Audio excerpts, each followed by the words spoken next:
สวัสดีค่ะสวัสดีเพื่อนๆทุกคนเลยนะคะวันนี้นะคะเรามีผีเสื้อแสนสวยนะคะมานำเสนออันนี้คือเหรียญโปรยทานที่ทำจากลอตเตอรี่รุ่นเก่านะคะเดี๋ยวมีอุปกรณ์แล้วก็วิธีทำกันยังไงไปชมกันเลยค่ะ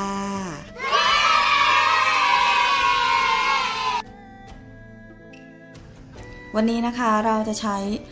ลอตเตอรี่รุ่นเก่าเป็นหลักนะคะมีใครเก็บสะสมไว้บ้างเอ่ย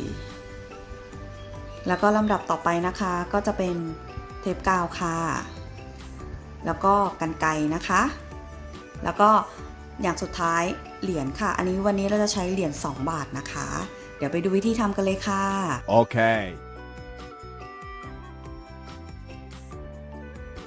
อันดับแรกนะคะใช้กรรไกรตัดแถบสีออกค่ะ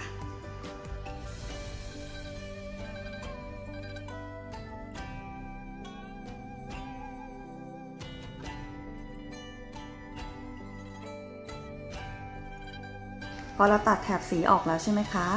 เราทำการพับให้เป็นสามเหลี่ยมอีกทีนึงค่ะ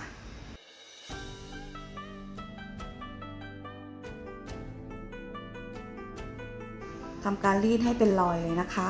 แล้วก็นำกรรไกรนะคะมาตัดส่วนเกินข้างขวาออกค่ะ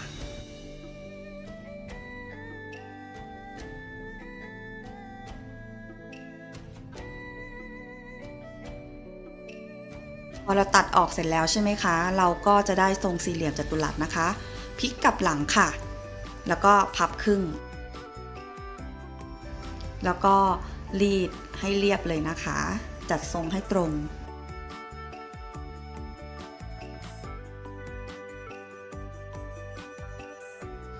พับครึ่งอีกครั้งหนึ่งค่ะเพื่อทำรอยพอเราทำรอยเสร็จนะคะเราก็ขี้ออกนะคะแล้วก็พับเป็นสามเหลี่ยมลงมานะคะทั้งซ้ายและขวาค่ะ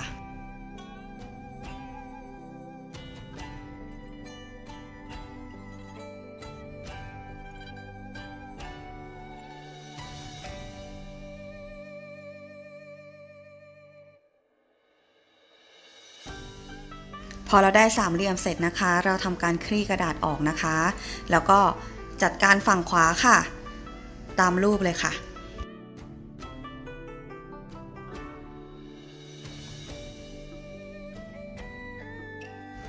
แล้วก็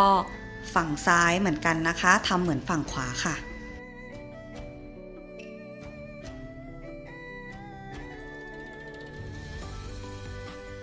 ลักษณะที่เราได้นะคะก็จะเป็นสามเหลี่ยมแบบนี้นะคะ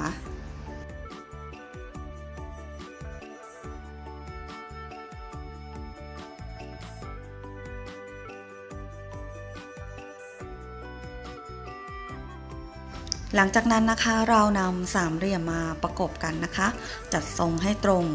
แล้วก็หลังจากนั้นนะคะเราจะนำกรรไกรนะคะมาตัดตรงมุมด้านล่างนะคะทำให้มุมเนี่ยโค้งค่ะ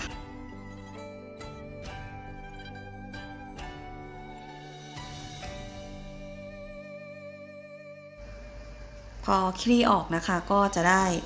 ลักษณะคล้ายๆปลีกผีเสื้อแบบนี้นะคะ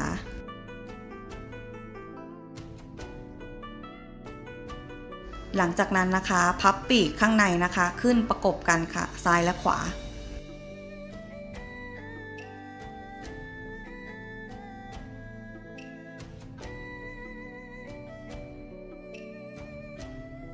พอได้ลักษณะนี้นะคะแล้วก็คว่ำลงนะคะแล้วก็นำทางสามเหลี่ยมอะค่ะขึ้นไปพับขึ้นให้เกินตรงขอบนิดนึงนะคะเพราะว่าเดี๋ยวเราจะต้องเอาตัวที่เกินเนี่ยประกบปิดตรงปีกนะคะพอเราประกบตรงกลางใช่ไหมคะแล้วก็บีบตรงกลางอะค่ะ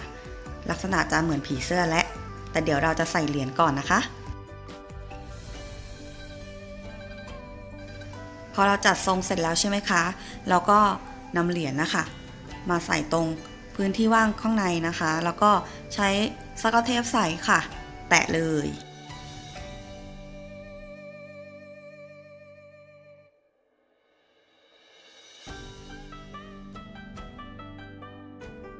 หลังจากนั้นนะคะนำปีกข้างล่างขึ้นปิดแล้วก็ปีกข้างบนที่เราทำเกินขึ้นมาค่ะใช้สกอตเทปใสปิดอีกเช่นกันค่ะ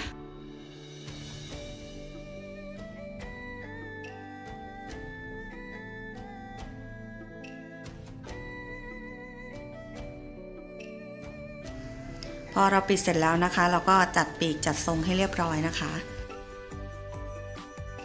พอทำกันได้ไหมคะเพื่อนๆง่ายมากๆเลยนะคะถ้ายังไงลองไปทำกันดูนะคะสำหรับวันนี้สวัสดีค่ะ